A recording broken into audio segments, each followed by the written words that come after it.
For this episode, we want to give a shout out to J. Moss Breakfast Burritos. Who doesn't want to eat tater tots, bacon, eggs, and cheese wrapped up in a tortilla for a meal? Find them in Nashville at 1200 Porter Road and stop by Friday, Saturday, or Sunday morning. Make sure to follow them at J. Moss Nashville on Instagram. Welcome to another episode of the Nashville Dads. For this episode, we have on Jon Hight. We talk about putting down a pet, going from 1 to 2 kids, golf obsessions, food, and Jon brought his own questions. We hope you enjoy. So, I already pressed record. So. I always love when podcasts have the soft open of people just talking in the background, and then they. Are we recording? Oh, we're recording. I didn't even know we were recording. One of my favorite bits of all time is, I think it's from Black Sheep, but it's basically the whole premise is you are walking into a conversation, and so you get the last part of it. So it's just the punchline, but you don't need the opening of the joke. But it's just wrecked him, damn near killed him. I just think that is just fantastic. It's the perfect no joke. I think. Were you raised on The Simpsons also? No, my mom would not let me watch The Simpsons. When did you start watching Conan O'Brien? As early as I could. So I had a tiny TV in my room. Okay. And being in Central Time, it's on an hour earlier. Yeah. And so I would tune it in, and then I would have it on just the lowest volume possible. Gotcha. And I would wait. Wasn't he coming on at 11:30 p.m. at night or 11:35? Yeah, specifically. Correct. Yeah. And then I would watch all of it all the time, and then it started to come back as being on syndication on Comedy Central. Yeah. And I just double dose, but it was just something that one of my friends, Will Schmidt, he and I would, as a kid, would just talk about it. We would talk about Preparation H. Raymond and all of the great classic Conan bits. But yeah, just a hero of mine. Yeah. Do you think Will listen to this episode? If he doesn't, we will know. We will know immediately if he doesn't. We'll put a test in here. Will, if you're listening. This will survive the edit. Yeah. Shoot me a text that just says, got it. Got it, bro. My favorite joke to do about, I'm going to try to limit the amount of we knew each other in high school references. Right. We should get that out of the way. So we have to do at least one or two. I'm going to keep it Will Schmidt. Is whenever you would say something about him, be like, you know Will Smith? You know Will Smith? And you just be like, you're an idiot. This is not a good joke, Devin. And be like, how do you know him? He is so famous.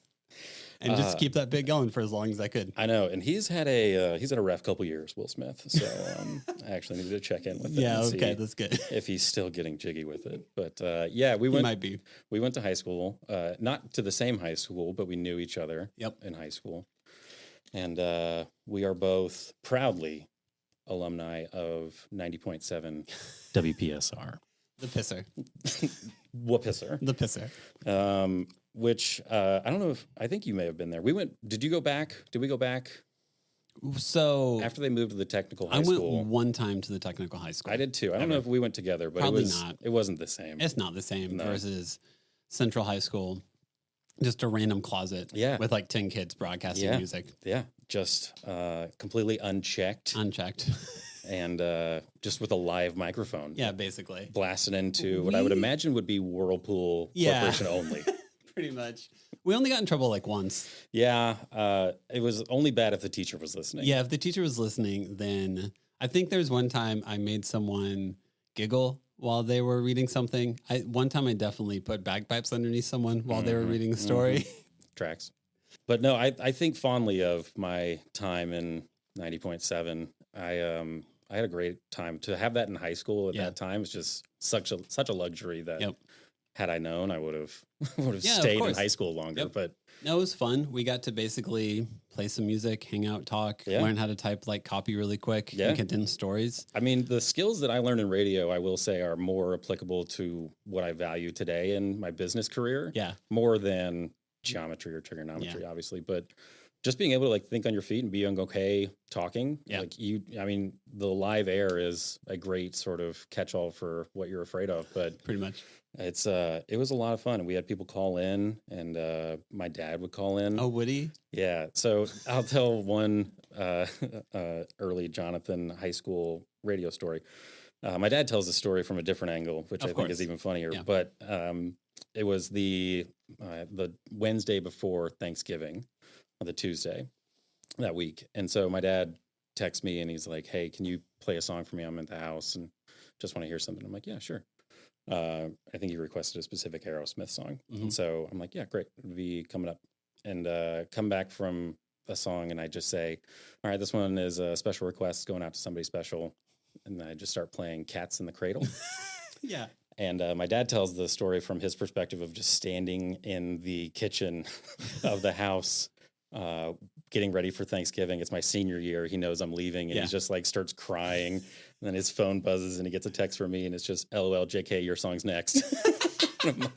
That's awesome. Yeah, I think that song should be banned or at least put with a warning on all commercials. Oh, without question. But yeah, that song is a weapon of war. I know we have. You're just okay with Jason Isbell, right? I don't know him very well. Yeah. Okay. Sorry. As a musician, as a performer, as someone who writes, he's never songs, done anything to me. Okay. So as a person to person, you're good with them. Correct. Yeah. No beef. Okay. Cool. We cleared that up years ago. That's how I feel about on reunions. The last song is like about like the thought of like letting his daughter go at the altar and everything, or being like, "Hey, I'm passing you off," and like, "Here's how we live our lives together." I remember like the first time listening through it while my middle child, like having 2 daughters, just like in the room with me and being like, "Come on, man." You've got to warn someone. Why do you do this to me? You just like dropped a bomb at the end of this album to be like, "Hey, by the way, here's every emotion you feel about your daughter in about 3 minutes." Hey, these are words you didn't know you knew. I always, I love the Seinfeld line where Jerry starts crying. He says, "What's this salty discharge?" I think about that whenever this moment's happening. Awesome. Like, what is this Hallmark commercial doing? As we're already talking about it, but I'll bring it up. Things that make me cry. Yeah. I recently had my dog passed away last week. Oh no, I'm sorry. Yeah. That's a brutal moment. It is a brutal moment, but it's, I think it's important to talk about it. So my dog, his name is Murphy. Yeah. Murphy was soon to be 11. I got him when I was 24 and fresh into a new job in a new city in Lexington, Kentucky. And Murph was my way of not working 24/7. He was something to come home to. He was something, an excuse of something to care about, something bigger than myself. What has happened over the past 10 years is he's become just part of my life. Yeah. And so the cool thing is, and the beauty of looking back at these moments of my life is I like got to witness the moments that are important to me, but my dog was also there. So I got married. I had a kid. We moved twice. We moved cities once. And so, you know, as brutal as the past really like 6 weeks have been, I'm just really happy that I took the leap and went for it and went to the well. Yeah. We're going back to the well. We're getting another puppy. And as fresh as that wound is, it's just really important for me to have my kid grow up with a dog in the house. Yeah. I did always growing up. I think it is difficult. They're expensive. It's a hassle, but like it's super rewarding. And so I know you had a dog as well that I followed on Instagram. Oh yeah. Cinemonster. Yeah. But it's just one of those things that's just part of the human life condition and it's brutal and it sucks, but it's beautiful when you're going through it. It hurts a lot more than I expected it to. Yeah. We did Laps of Love. Cinnamon passed away September of 22. So it'll be 2 years this September. Yeah, we did Laps of Love, which is where they come to your house and put your dog down and everything. And I'm very glad we went that route. But I was talking to someone the other day about how putting your dog down more makes you, it's like the first time I'd ever made the decision of like ending something's life. And like, it's, you know, which is good. Yeah. Right? Let's just say that's not a common occurrence. It's you want not to have. hopefully not a day to day. I'm not a doctor or anything like that. But someone was talking to me about how that was the moment whenever he felt like he had actually was like a dad of like, not like his kids being born, not all of that, but the realization of like, oh, I have to be responsible for this, the end of life, the transition onto the next phase of life for this creature. And now I have to tell that to the rest of the family and like not take lead, but like, how I react to this moment is how my kids will think grief should be interpreted, how grief should be done, and everything I hide from them, they will notice. Yeah. Basically. So your daughter is 2, right? Yep. Cool. Turned 2 in January. Nice. And then just as a hard launch for a new announcement, we are pregnant now. Nice. How far along are you? Due in September, late September. So math. Whatever that means. Yeah. Trimesters. Trimesters. But we're excited. It's a boy. Oh, fun. Nice. And we get to do something that I'm really excited about, which is pay homage to both Rachel's dad and my dad by deciding on a name that combines kind of both their names, also uses a family name. And so William Bradley Hight was the name we've decided on, but also powerful name. Yeah, right? that's solid. Sounds like a president. Yeah, probably will be after he gets back from other planets and being a billionaire. Yeah, of course. As one does.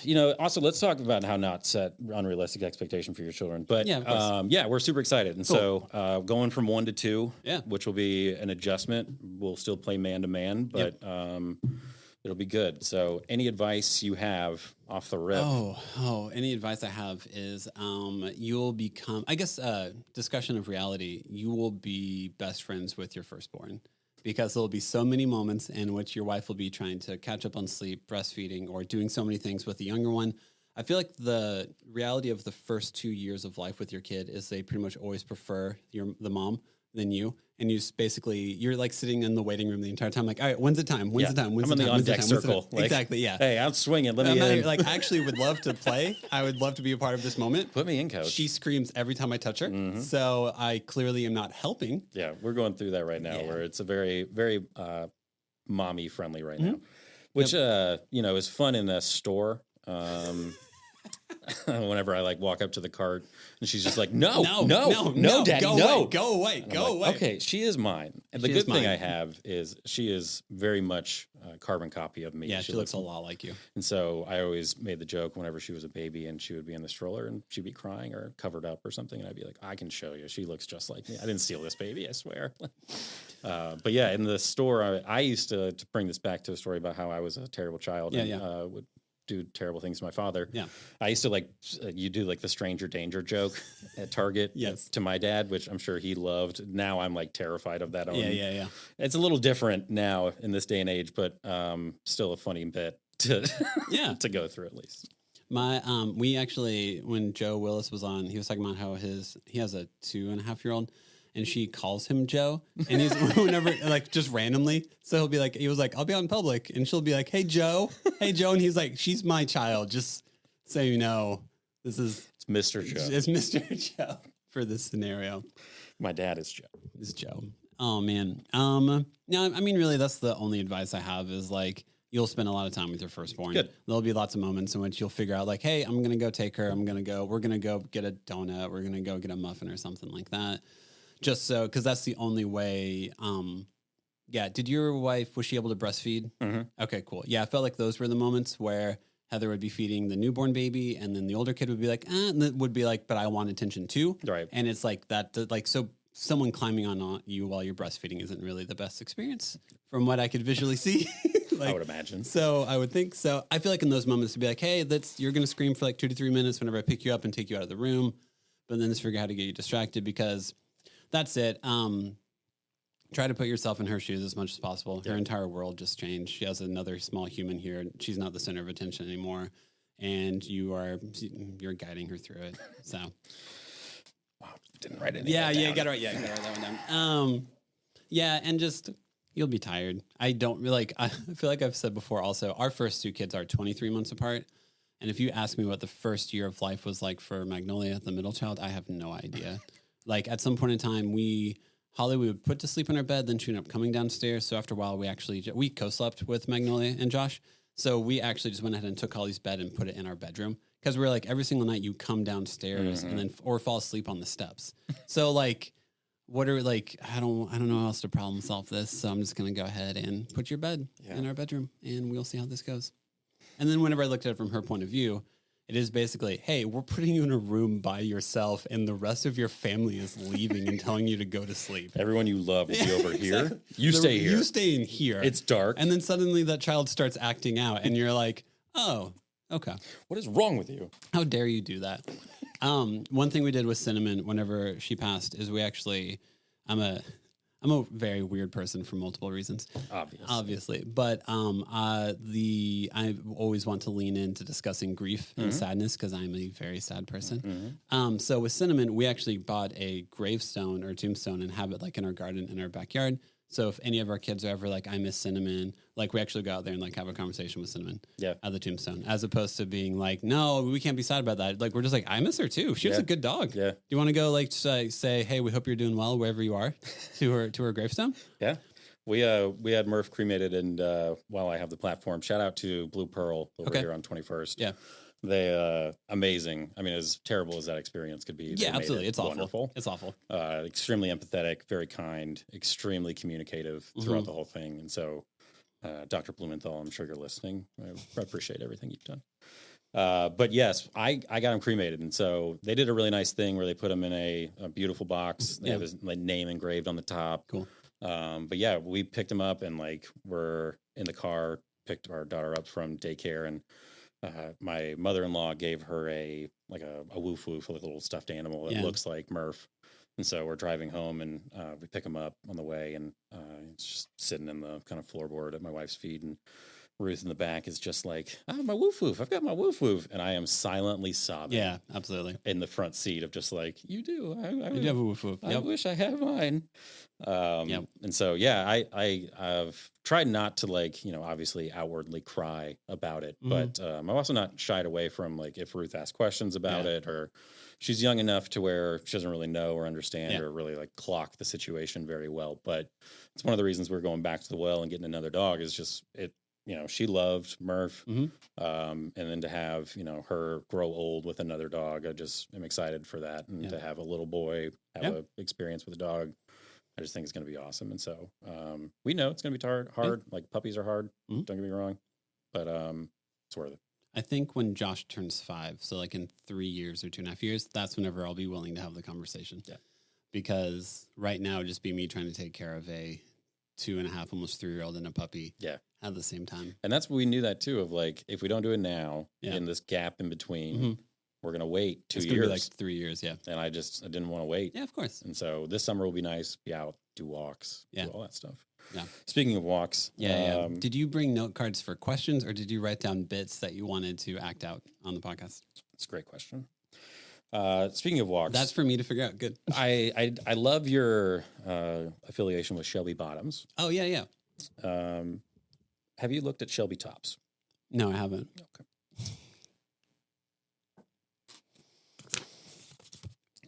Next question. Can we talk about their golf course? How do you feel about their golf course? I like the Nashville municipal courses. I think that there is a ton of potential for golf in this city that is untapped. I have played Shelby one time. It's very, very undulated. What does that word mean? Just like hilly. It's a fancy way to say hilly. But the crazy thing is, it's just would undulated be like not hilly? It'd be re-undulated. Re-undulate. Okay, re-undulate. Cool. I actually can't spell this word. If you ask me to spell it right now. Yeah. So. That was. Can you? You can't spell it. All right. I won't. So that was my next question. Go and remove that card. That'd be great. So no, Shelby's great because the first time I ever walked on there, I played 9 holes, I think, and I got 2 beers, and it was like a lady at the register was like $18. I was like, okay, like let's go. Cheap. And I had a great time. I think the Nashville municipal courses are like the beauty of just casual golf. I think that they're some of the most fun to just like play on like a Wednesday afternoon, walking in the middle of the summer. It's just beautiful. And so I've got a group of my guy friends that we go out and we play some of the municipal courses, and then we keep track of like scores and everything. We try to treat it like a tournament, but it's more just kind of evolved into a social club. Yeah. Where I've also, of course, I'd say of course, because like this is obviously a no-brainer to you and anybody that I will send this to who's listening. But yeah, all 3 of us. Yeah, I've made merch for it. Have you really? Yeah. I did like a logo, I did branding and everything. And so got some swag with it and some stickers and stuff. But it's just another thing to like, scratch my right brain a little bit on and think about and do. So much of my professional work life is so much left brain. Yeah.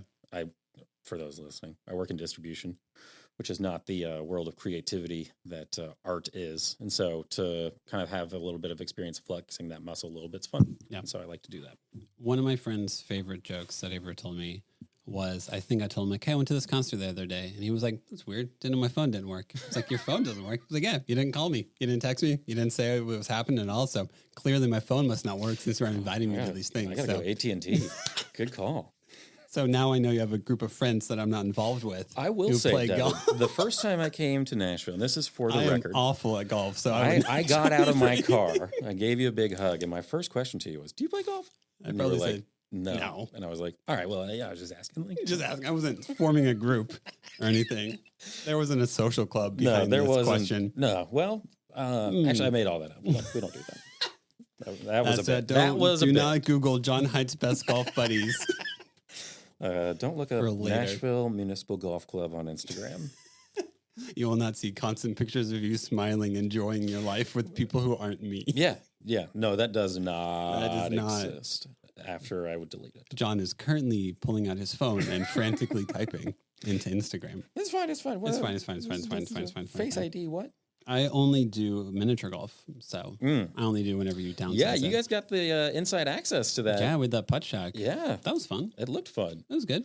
I had another Ruth buddy that would went probably be a little too young for it. there. Yeah, we've got That's like the thing. plastic golf clubs. Yeah. It's the putting that's hard. She likes which is the to- whole thing at putt shack. It's actually Yeah. only putting. It's a lot of it for Yeah. sure. And she likes to slam down on it like it's a hammer. And so More like tomahawk it. just kind of all I think croquet may be her game. Yeah, okay, that's Yeah. fair. If there's a professional croquet league, I'm Yeah. gonna sign her up. Why is golf such a big thing for like people our age? I feel like a lot of people our age now in their mid 30s are very, very, very into golf. Yeah, I And think I'm it's not. because you're realizing your morality around this time. You know? Well, I guess technically if I'm 36, I would be hopefully I live to like my 70s, right? Hopefully, like 71, 72. With your lifestyle, Devin. Yeah, I that's think fair. I'm 68. maybe 40. I need to up my life insurance. That's all that tells me. Hopefully they're not listening. Hopefully they're But not yeah, I think listening. but the one is it's a brilliant concept. I think Yeah. the recreational aspect of it is great. You get exercise a little bit. You're outside at least. Yeah. And it has, its own sort of gear and market around the gear, which is a big thing for, I think, just people in our generation of like, I want cool stuff with it. Yeah. And so to have accessories is always really neat to have with it, and things that you can go get new drops of clothing and things. And so, but yeah, it's great. It's very much therapy as well. My brother-in-law is my playing partner most of the time. And so I also get to lean on the excuse to my wife when I want to go play, like, I'm spending time with family. It's family. Yeah, I got you. You want me to be close to your brother or what? So we are, and it's great, but it's just so nice to be out and, kind of detached and walking and having some sort of recreation and sport with it. It's a great combination. And so for those that don't play, go for it. It's awesome. Did you build a golf like simulator? I did. Which also feels like one of the most dad things you can possibly do. Yeah, so I have to make you talk about it. Yeah, for sure. I pro tip to everybody, the way that I pitched that to Rachel was to say, like, we're gonna have a baby soon. Do you want me to be gone for 4 hours, or do you want? I think we could have more people over. Be something for people when they come over to do, which has all come true, right? Yeah. Like that's all. Yeah. I wasn't lying there, but it's a lot of fun. Yeah. So we had a room above my garage that when we bought our house was unfinished. It was just like an attic. And so we contracted somebody to come out, put in drywall insulation, put in some skylights, add a bigger window, add a closet. And then from there I took it. And so I built a golf simulator from basically research on the internet, which was, again, another thing to just kind of really nerd out and go a mile deep on. But a lot of trial and error, a lot of things that I learned along the way, but a ton of fun to like figure out the technical components of it. But yeah, it's basically built off of a gaming PC. And so then that means I can like also play Age of Empires 4 on it. Can you really? Yeah, is it like a projector screen? Yeah, it's just like a projector screen and a computer. And so like I can also drag and drop, the game over to it and watch, sports or whatever. So it's great. It's a lot of fun, and it is a recreational thing that people come over and, spend the night if we are going after it and playing golf. We played Augusta a couple times. Oh, really? That's fun. It's got, big courses and little courses. The fun one was there was a course in Kingsport, Tennessee, Ridgefields, but we had a tee time to go play as part of a family reunion.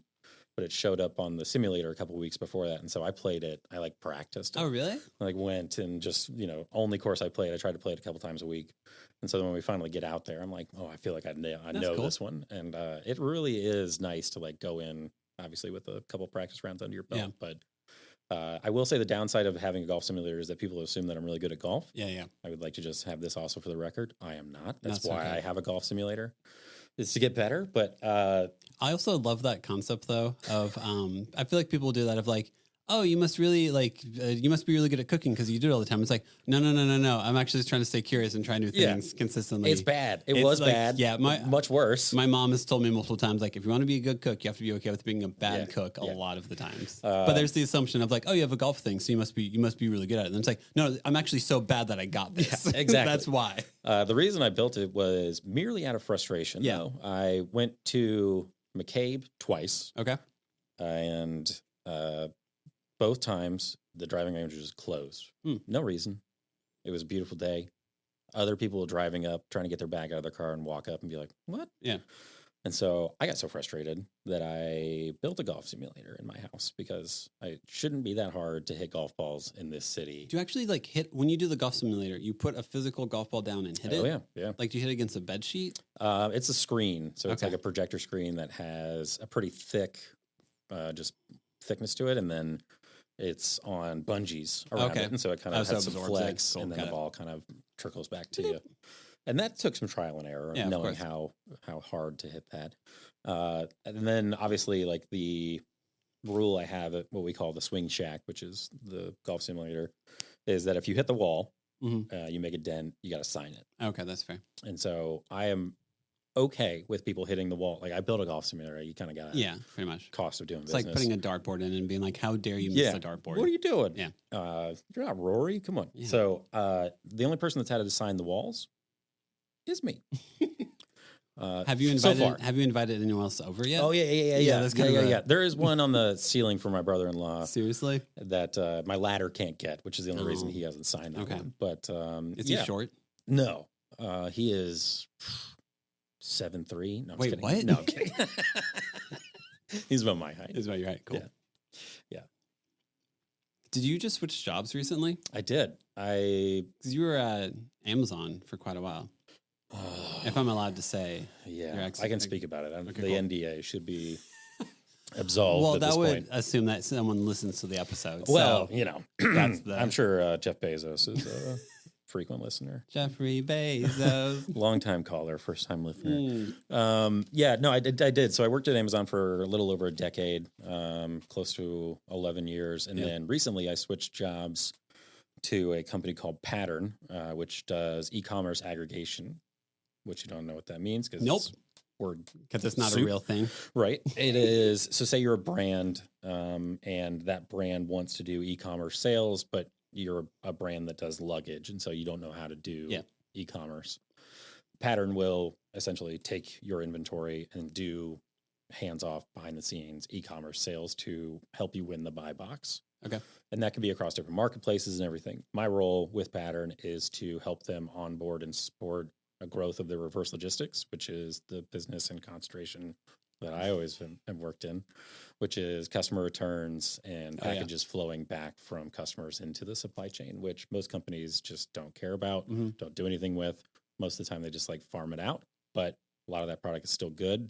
And so our job is to put as little of that into the earth as possible and recover money and recover value, but obviously focus on the circular economy of it, of not just saying like, oh, it's used, let's just throw it away. I gotcha. Yeah. Let's find good, equitable donation partners to work with. Yeah. Let's find outlets that will give us recovery for it and also not just, throw it in the earth. Yeah, I gotcha. So, good opportunity. It's growing tremendously. I'm getting in very early and they don't have a lot of foundation built. And so where I spent a lot of my time at Amazon was just like getting things that had already been like kind of started or like I could just download the data. Yeah, it's a very different energy. Yeah, the data doesn't exist here. And so like I've got to then kind of peel back the onion a little bit and be like, okay, like what's SQL? Yeah, and then, over the past few weeks I've taught myself SQL, which turns out not that hard. I don't even know what that means. It's a programming language. Okay, cool. And it's one of the early ones and the easy ones. But for those listening, if you're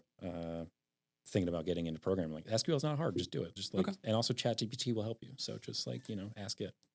Do you dabble with ChatGPT? I don't. I have from time to time.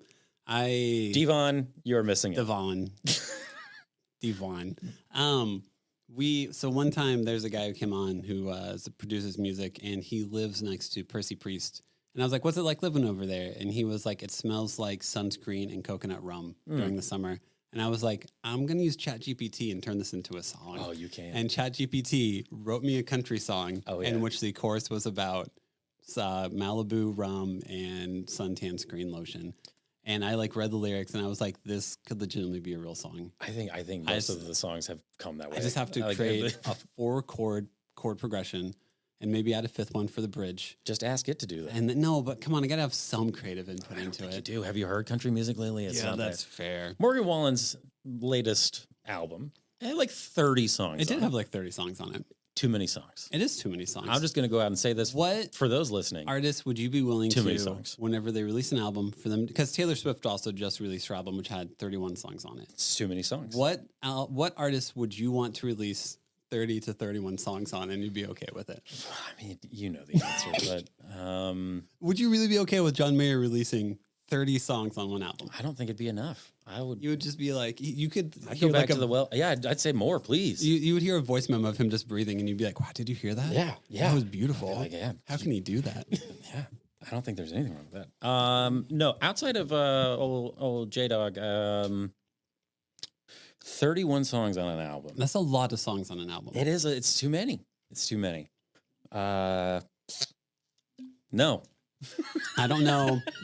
Even if like the National last year did release 2 albums in 1 year because they had recorded it and one was like kind of one session, or like these songs all go together and then like 8 months later they released another one. And I'm like, yeah, I needed that 8-month break in between. If we would have released this as one, they clearly have like a similar energy, similar to Kid A and Amnesiac, or, Transatlanticism and Plans, if you want to be super nerdy. Like where they have a very similar energy. One's like an inhale, one's like an exhale, if you describe music in this way, some people do.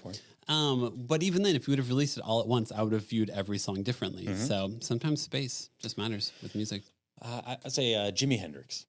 Okay. And George Harrison. If you give me my druthers, that's who I'd druther.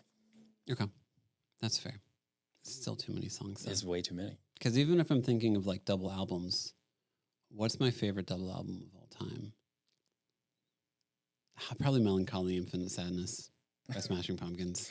You can put that on your tombstone. Yeah, it should be. Well, I mean, Infinite Sadness is just kind of a personality trait at this point in time. So. He lived. Melancholy. Infinitely sadness. You just a curiosity with sorrow. That's it, He just dabbled with sorrow. You just dabbled with sorrow from time to time, as one does. Next question. Yeah. Is it a question or is it a statement? Stamps.com. Oh, no. For all of your shipping needs, No. use promo code DADS. Stamps.com. Have you used Stamps.com? I actually have not used Stamps.com. It's great. Do you have any promo codes for me? That is promo code DADS. For 20% off any stamp. Is that one stamp? You pick the stamp. Question. When you said dads, can you enunciate a little bit better so I make sure if that's an S or a Z? Yes. It is DADDIEZ. Daddies. Daddies. Promo code Daddies. Daddies. What's it like to actually have a sponsor? I still don't know what that would be like. Good question. Because you've sponsored your own golf shirts, apparently. Yeah. Well, I don't know what it's like either. Well, I can tell you from both sides, it's great. Okay. Yeah. Next question. Yeah. Tommy John. It's the underwear. Yeah, that's what I thought. Yeah. Yeah. I'm wearing them right now. Just wanted to say, great fit. Love them. Promo code Daddies. Next question. Yeah. It's more of a statement or a plug. Something that I always find funny on podcasts is when I'm listening and people are always trying to like finish they're like, I can't think of it. What is that restaurant? And I'm always just like screaming at the microphone of like, or at the car of like, is this one? Fuddruckers. Yeah. Anyway. Have you had that moment yet? No. You've tried to think of something? No. You don't know what it is yet? I'm quite quick. Okay. What's your favorite restaurant on the west side of Nashville? Bare Bones. Oh, Shout out. Okay. Promo code Bare Bones. God, you're so lucky only like 10 people are going to listen to this. I'm going to have so many complaints. I tried all these promo codes and they didn't do anything. No, this is how you get in. This is okay, guerrilla marketing. Yeah. Then Bare Bones calls us and it's like, what was our promo code? Yeah, we didn't write it down. When did we talk to you guys? Dad's thing that are daddies? People just walking in. No, shout out to Bare Bones. I was a vegetarian when I moved here. Yeah, that's right. You are. And survived about 3 years that way. And then city of Nashville just got to me, It was a lot of barbecue. It's so good, too. It was a lot of barbecue.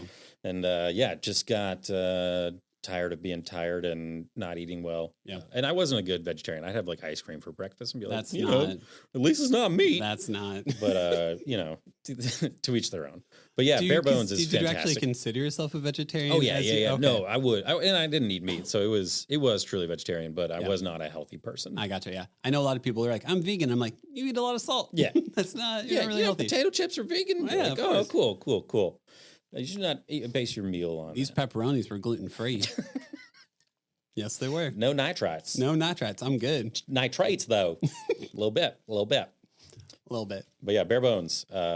Great sandwiches. Phenomenal sandwiches. Phenomenal.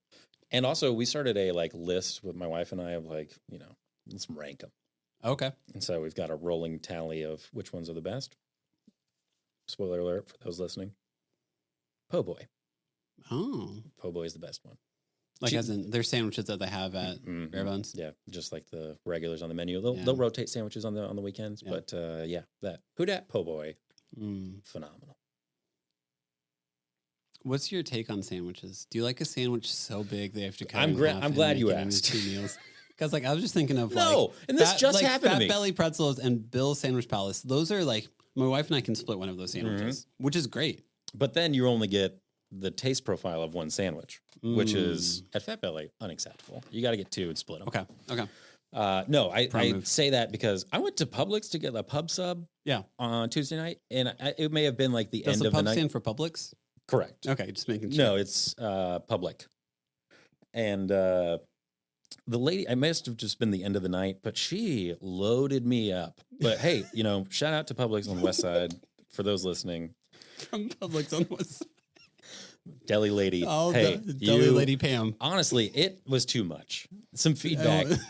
It was untenable. This sandwich was falling all over the place. I only ate half of it and threw the rest in the trash. So my stance on sandwiches is there is an upper end of that spectrum that's unacceptable. Are there diminishing returns at some point in time? 1,000%. Okay. The thing, and if they would have charged me what I weigh, they should have. Yeah. It was a hefty sandwich, but yeah, $10, not bad for as much chicken as I got. Yeah. I think the move may be just be like, hey, give me what you would put in the sandwich, just put it in a bag. Just don't chop it up. What are your thoughts on burritos? Because I feel like burritos are another thing where you go, you get your burrito ready, you go to roll it up, and you realize that you either put not enough or you should just go ahead and grab a fork and eat it. That's a lesson you got to learn the hard way. Yeah. But it's like one you can't undo. Right. Yeah. Or much like life. You have to double wrap. Yeah, that doesn't feel right. Disgusting. Doesn't feel right. Disgusting. I think it's a metaphor for life. And stay with me here. Stay with me here. But sometimes it's not always about putting everything in. Sometimes it's the experience of just enjoying it. Right? It's about what plops onto the paper. That you almost forgot. And then you realize this whole time what you had. Yeah, you're like, did I get beans in this? And you did. Yeah. This whole time. Forever. What are the questions? Yeah. Next question. Do you have a dad? Yeah, I do. Okay. I've wondered before if I could, if we ever had our own dads on, if we call it the Nashville Dad. But then they themselves are not Nashville dads because they both have never lived in Nashville before. So it would be the Nashville Dads. Yeah, I guess you'd have to have the apostrophe S on there, but it'd be Nashville Dads. Either one could really dads. So, and then sometimes I like being legalistic for the sake of humor a lot. Yeah. So I'd be like, well, do we have to change our name just for one episode? Yeah. Come up with new graphic designs for that episode. Yeah. And then never show them again. Yeah, probably. Yeah. Okay, good answer. Yep. And next question. Does he have a dad? Yes, he does. Yeah, he did, in fact, have a father. Okay. Good. That is correct. Just checking. Yeah, that's the lineage, I think. Uh-huh. Yeah, you can go ahead and put that down on there. Noted. Lineage. And I remember this from a previous conversation we had whenever your daughter was born, I feel like your energy of that was like, what am I doing? Like going to work. Oh, like for this sure. is so much more like everything of like being around my daughter, being around my wife, and being this like being physically there is so much better than work. And sadly, that's not a sentiment I hear a lot of men express. Oh yeah. No, it was. Most men are immediately like, let me go back to work so I can support the family. Let me go do all this stuff so I can make sure all this is taken care of.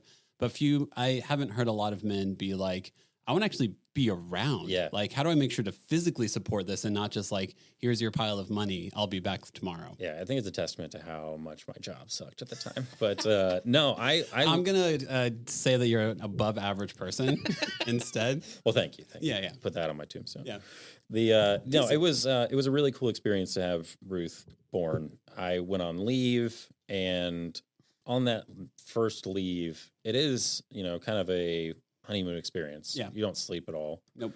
And so I don't know if some of it is just psychological warfare that you're dealing with, but there's a glow. And so trying to go and work at Amazon and tell people like, this is why you need to care about this, while I don't even care about it. I used to tell my team of like, this better be good because I now know what I'm trading it for. And opportunity cost takes a drastically different meaning. Correct. Yeah. The return on what I'm investing, I now know a lot more concretely. And it wasn't good. So not a fair trade from them. But yeah, you take a little bit of a different glance at work where you're like, if this is how I'm going to spend that time, and I'm not going to be doing what I would rather be doing, like, let's make this enjoyable. And so I tried to turn that into why I would take a leap and join a new company too, of this is time that I'm going to invest. Yeah. This is time I'm not going to be at the house and spend with my kids. Let's do it in a place that has a little bit more risk too. If that's the case, like if I'm going to, do the time and not be at home, let's do it someplace that's rewarding. Yeah. And so that's been a nice experience. But yeah, going back was a rough adjustment. And also I was still working from home. Okay. And so it was, we had a nanny, and literally like, for me, it was I can go to my computer and do the job I don't want to do, or in the next room.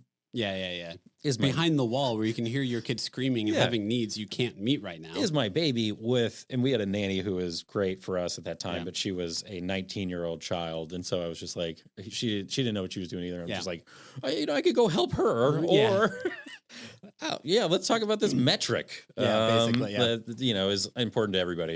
Yeah, for sure.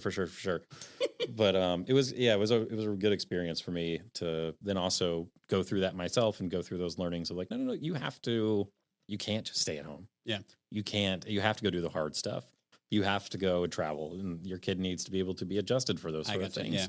You can't always just have it be easy for you. It's not going to be like that in the real world. It's not. It'd be great. I would love to have you heard of this thing? It's called the lottery. Yes. Yeah. It's I'm going to try it. Okay. I think it's gonna be my new thing. Okay. Also gambling. Gambling's really good. Shout out to DraftKings special code. Special code.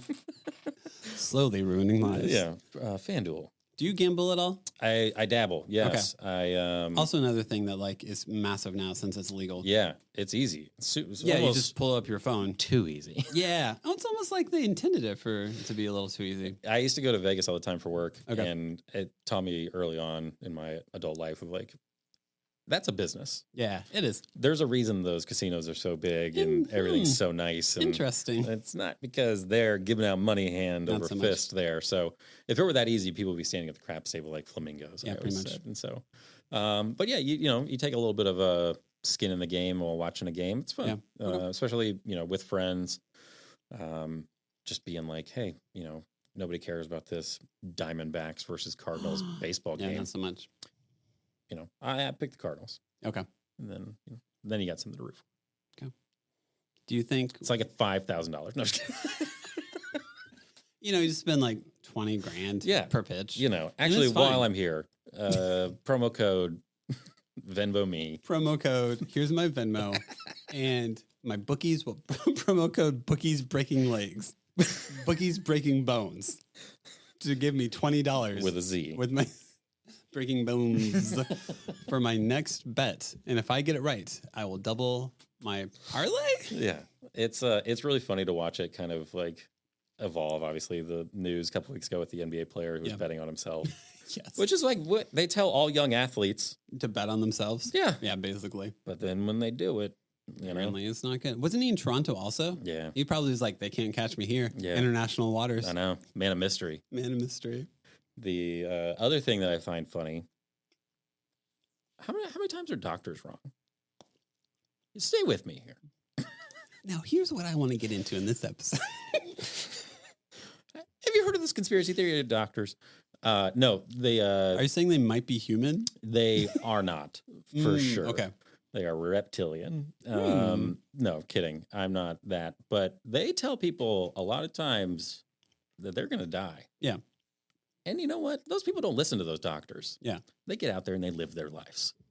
And so whenever I disobey my doctor's orders, that's what I'm thinking of. Like, how many times have you been wrong telling people they got 9 months to live? All those stories you hear. Doctor said I was going to die as a kid. Still here. Why are we listening to these doctors? Anyway, promo code daddies brought to you by St. Thomas Ascension. St. Thomas Ascension, where John will not be allowed to have his baby delivered after this conversation. Shout out to home births. Shout out to the new bathtub we just purchased for the purpose of home kiddie births. pool. Yeah, it's great. I'm gonna completely disagree with your doctor sentiment. They're doing their best. Yeah, no, I agree. And also, like, if I was a doctor, I would try not to put a timetable on it of like you're gonna die in so many months. Just be like, hey, just so you know, you're going to die. Yeah, you'd never be wrong. And then say nothing else after that. Be like, do you have any more information? Yeah, it comes for us all. That's about it. And I'm sorry that I'm the first person to make you aware of this sentiment. Enjoy right now. slipping into that toffee Just river. Just slowly. Mm-hmm. Yeah. Do you think whenever you're about death? Actually, I mean, everyone should probably think about death and their mortality on a regular basis. I will say this: I think about death so much more deeply. Oh yeah, as a parent. Yeah. Now that I've got like something to live for. Prior to having a child, my like best plan was figured out for the next like 6 to 8 months. Yeah. And as soon as my kid was born, I was like, well, I have to live forever. Should probably figure some better things out. Hey, that fountain of youth. Will you go find that thing? I don't know where it is yet. But yeah, no, death is scary. And it's also so much more just like, I don't want to. But, miss out on some stuff. That wasn't your question, but go for your question. Do you think when your second child is born, your wife works still, right? Mm-hmm. Do you think that you guys will both still work full time? Yep. Okay, cool. Yep. I would love to stop. Yeah. And that's where the lottery thing I was talking about earlier comes in. Yeah. But until that happens, yes, we will continue to be dual income. As long as we want to. I would love to get to a point to be able to spend all my time with my kids. But until that lottery comes in, probably not going to happen. Probably not going to happen. Yeah. I mean, it's nice to stay home. I would love to. Yeah. I think it would be phenomenal. Makes life a lot calmer in a lot of areas. Financially, not so much. Yeah. But in a lot of areas, it's a lot better. What's your, so obviously during COVID, everybody was pretty cooped up. Yeah. As somebody who has their home office be their work as well, do you have tips, tricks, or tools of the trade to refresh your space, to not get tired of seeing the same thing every day? Do you go on walks? How do you break up that? So COVID times, awful experience because all of my release valves were completely taken from me. We got a playground in our backyard. Yeah. That's what we did to help out with kids. Because we didn't have Josh until like 2021. So we started the pandemic with just 2 kids. In the middle of it, got pregnant. No, like without the pandemic, yeah, man, I'm like, I never stay in the house. Like I'm out every single day. Like I go out like to the science center, the zoo, the libraries. Like there's so many cool things to do around town that usually don't actually cost any money. So now I just have like a mental list of like, all right, if I go here, if I get snacky, I can go, like we can get some food here. We can do this. We can go to this playground. So I have a long running list of, because my wife, Heather works from home. So like consistently, even if she's like, oh, it's fine, I can't hear you. I'm like, I can hear him screaming, your door's here. We're standing on the other side of it. Even if no one can hear you screaming, I know, like, I know reality, and it makes me then bristle and not be as good of a parent because I'm like, I need to make you not scream. Right. And he's 2.5, so he's screaming is his normal. Vibes are off. Yeah, vibes are off a little bit. No, during the pandemic, it pretty much sucked because it was kind of like, all right, how many arts and crafts can we do from home? What all can I order from Amazon, and it just wasn't very fun. Mm-hmm. It was still, you still have cute moments, you still have fun and stuff, but like, do you have theme days? Have you? We would whenever it's a pandemic. Yeah, we kind of look down at the month and be like, all right, let's do this on these days and stuff like that. Mostly because my firstborn is very much a firstborn and wants to have a plan about everything. I get that. And my secondborn wants to destroy all plans. Yeah. And my thirdborn is just kind of bumbling around at all times. But he's 2.5, so he can get away with it. Yeah, for now. But yeah, for now. You better get his stuff in order, though, I will say. Oh, one thing I found that I love a lot. Have you found the water balloons where it's like 100 water balloons at the end of the spigot, and you like tie the thing on and you turn on, it fills all the water balloons at once? Bunch of balloons? Yeah, a bunch of balloons. Yeah, those were a great name. Bunch of balloons. It's great. I Promo would code love bunch of dads. Would love to sit in that balloons. PR room of like, all right, we got this product here. What do we want to call it? Lots of balloons? Lots seems like a lot. Many balloons? Alliterations are popular. How about plethora of balloons? How about... Get your Yale degree out of here. How about cornucopia of balloons? No, sir. No. I told you. Sir. Well, what if we do a Thanksgiving theme balloon? What if they're autumn themed? What if they're autumn themed? Oh, autumnal. Cornucopia. Oh, that sounds great. Oh, yeah, no. Oh. Gary's onto something. Let's follow that thread.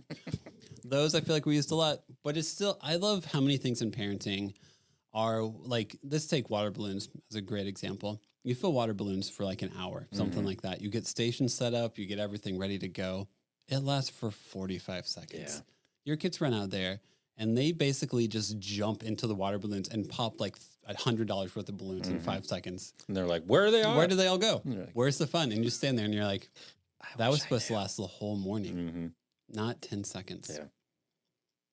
And then you realize you're going to repeat it tomorrow. Well, that's why they call it bunch of balloons. Bunch of balloons.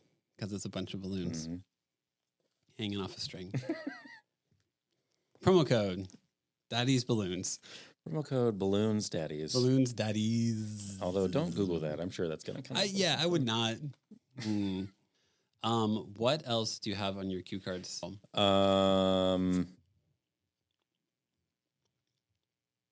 Nothing. Nothing. Did you write the word nothing, or are you actually out of cue cards? I wrote nada. Nada? What's your favorite word to say nothing? Favorite way to say nothing? Zilch. Zilch? Oh, zilch is good. Zilch is a good one. What about you? Can I give you a close second? Yeah, you can give me a close second. Bupkis. Oh. I don't know if I say the word zero nothing that much. I actually don't have a good answer for that. What's my favorite way to say nothing? Nada is really fun. No, I got all my topics. And you got your codes. topics? Okay, that's good. You got all promo codes that you will. Are you making money off of my podcast? Every time we'll someone uses, we'll see. Every time someone uses one of those promo codes, you get like 30 cents, maybe something like that. It's just about clicks. Okay. Yeah, it kind of is, sadly. Listen, I'm going to start wrapping down the episode. Okay. And then ask you if you want to hang out after this. So we can continue the weirdness. Yeah, please do. I believe you have 5 questions for me. I do have 5 questions. Do you, can I mix them up at all? Oh, yeah, please do. Okay.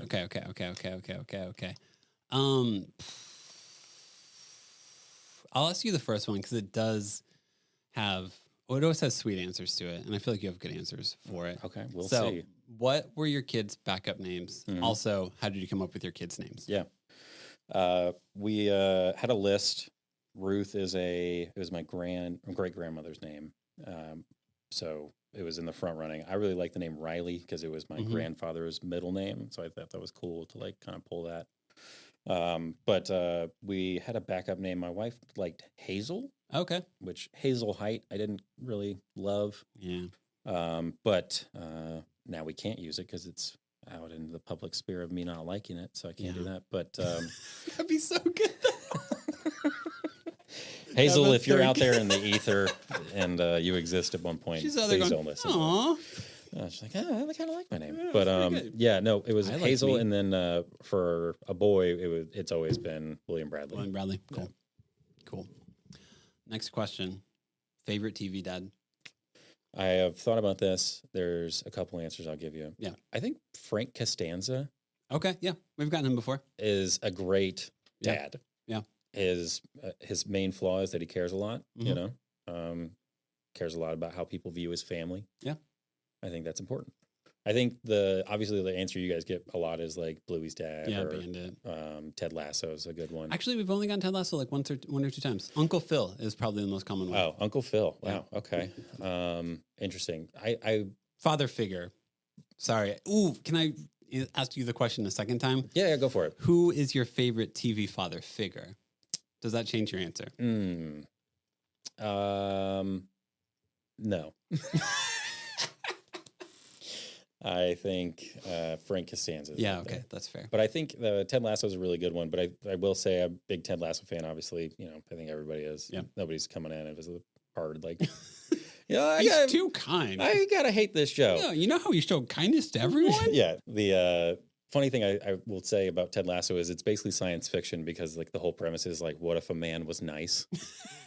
And like that's like at the start of the premise of the show, and like everything is just like built off that, and everybody's like, actually there's a decent person. What if just a dude wasn't a piece of crap? And they're all like, "Wow, this is a great show. Awesome. Makes me cry every episode. Just having a protagonist who's not awful. This is bad." Have I told you before? I think that Ted Lasso is the beta male superhero. Yeah. Like he's the only lead character I can think of who's like a beta male and actually like you aspire to be, as opposed to like just kind of like all the negative traits of a beta male. Yeah, I shout out to Ted Lasso if you're listening. Yeah, Jason Sudeikis, big fan. No, Ted. Okay, the character of Ted Lasso if he's listening. Yes, that's actually a person. Oh, okay. Sorry. So it's like a high school coach in Kansas City that Jason Sudeikis actually had. So one of my friends who lives here in Nashville from Kansas City, he told me he was like, that's an actual like dude. We had, really? Like, that's high cool. School that he based a lot of that character off of. So that's cool. But I think what's really nice about those shows, and I grew up loving Scrubs, is Bill Lawrence. So Bill Lawrence is the executive producer of it. He also did Shrinking and Spin City and a couple other shows, Cougar Town, which is a great one. But Bill Lawrence is amazing at showing and not telling. Yeah. And so if you're looking at like, how do you take that as a dad or something?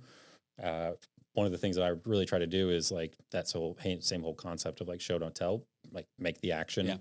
Don't explain it, just go do it. And I think he does a really nice job of that with his shows, but I loved Scrubs growing up. So the other father figure I would answer with is Dr. Cox. Dr. Cox, nice. Dr. Cox is one of my favorite TV heroes and a dad later on in kind of the series progresses. But Scrubs was great for me as a kid. I watched it from JD's point of view. I watched it a few years ago. Saw it completely differently from like Dr. Cox's point of view. Yes. Which is really fun to see kind of your point of view change in some of those stories. But never Kelso's view.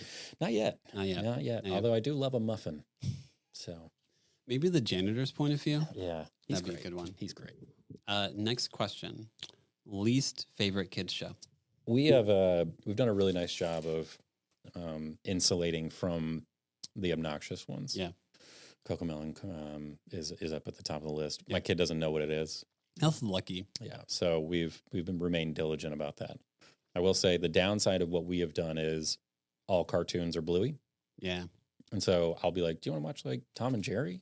And she's like, Bluey. Yeah. And I'm like, well, yeah. There's other stuff. Maybe this is Bluey. Maybe variety. Yeah. So we've done a really nice job. I will say I don't love Frozen. First one or second one? I haven't seen the second one. The first one, I don't think the animation's that good. Okay. It's early on and kind of like dated now, though, it's not that great. And the story doesn't make a ton of sense.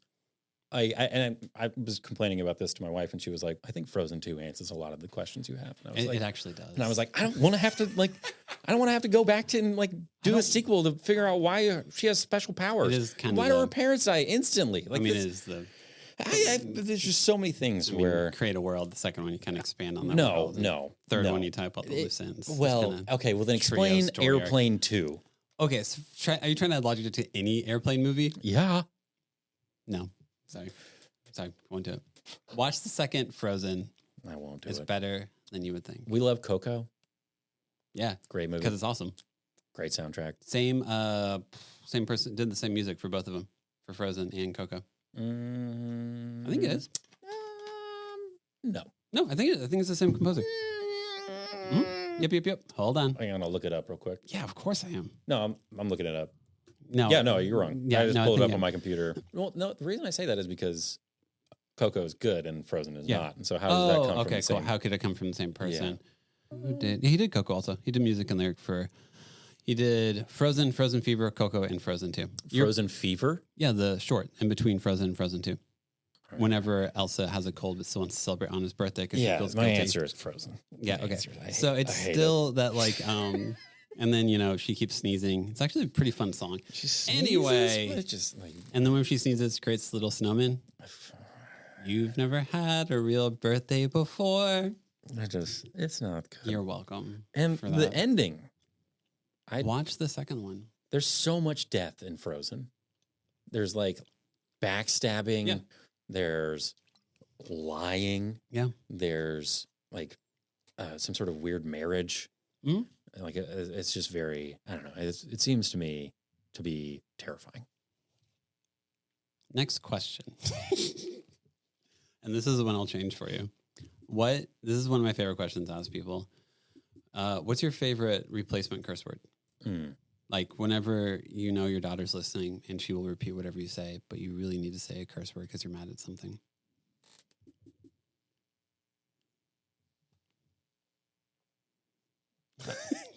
I think heck. Heck. Heck is up there. Heck seems like the most Midwestern one you could possibly do. It still holds up.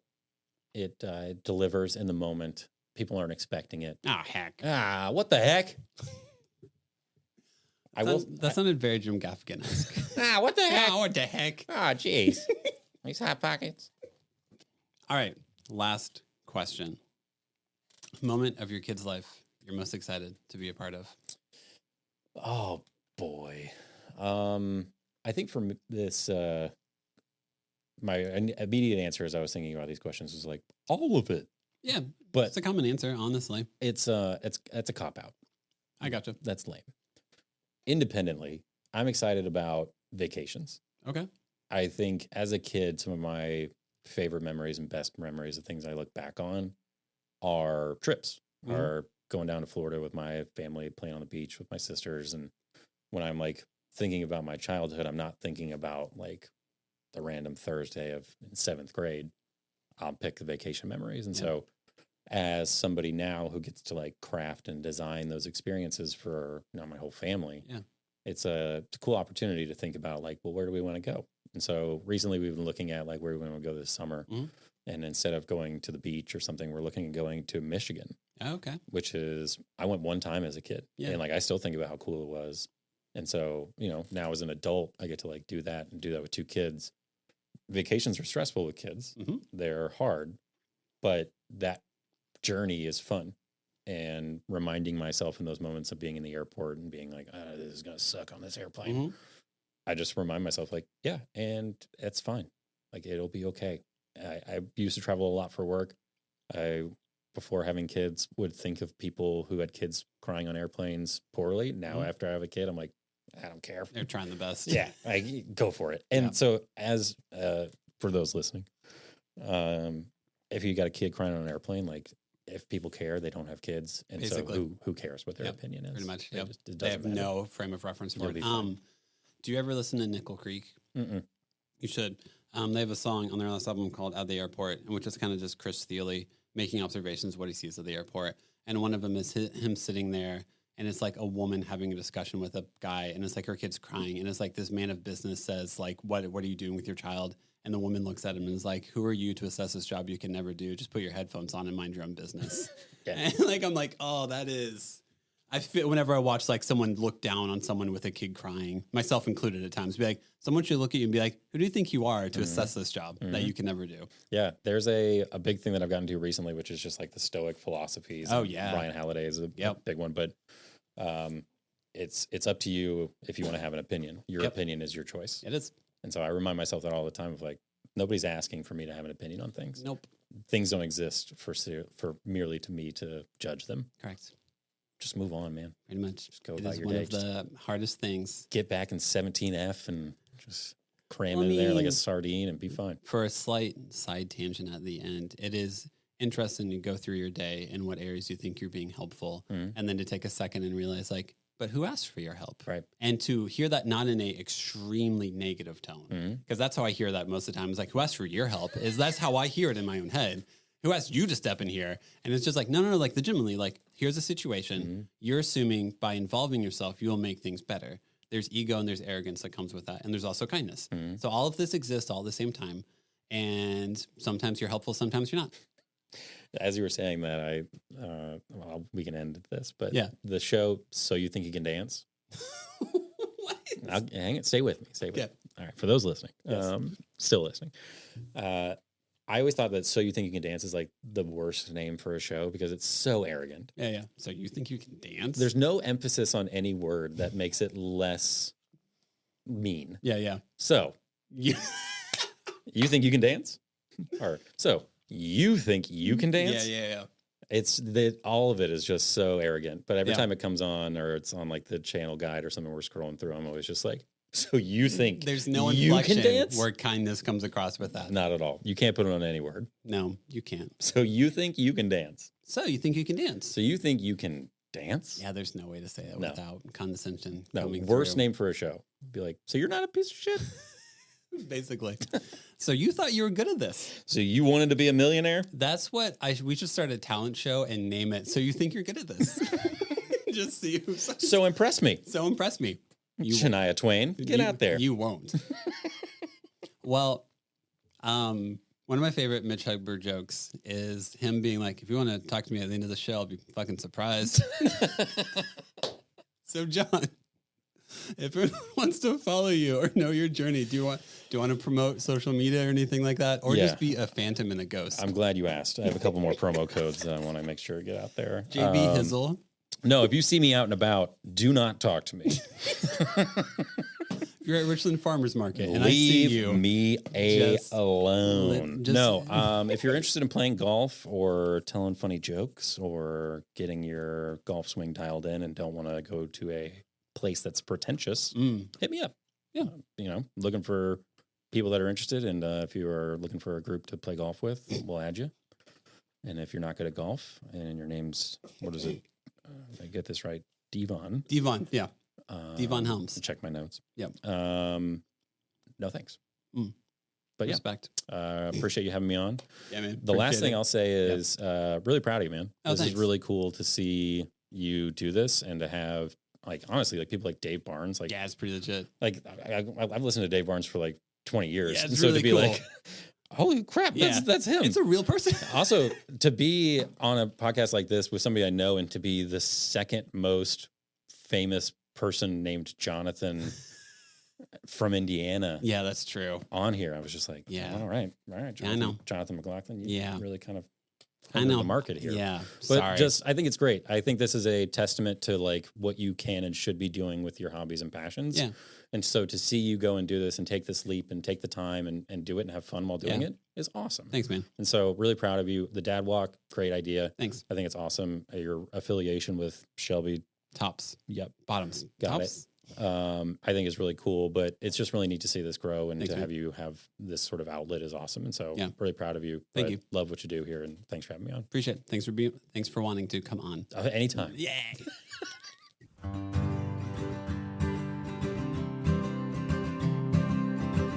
Thanks again for listening. Make sure to follow us on Instagram at the Nashville Dads and to subscribe to us on Apple and Spotify podcast. We record at New Light Podcast Studio and episodes are produced by me, Devin.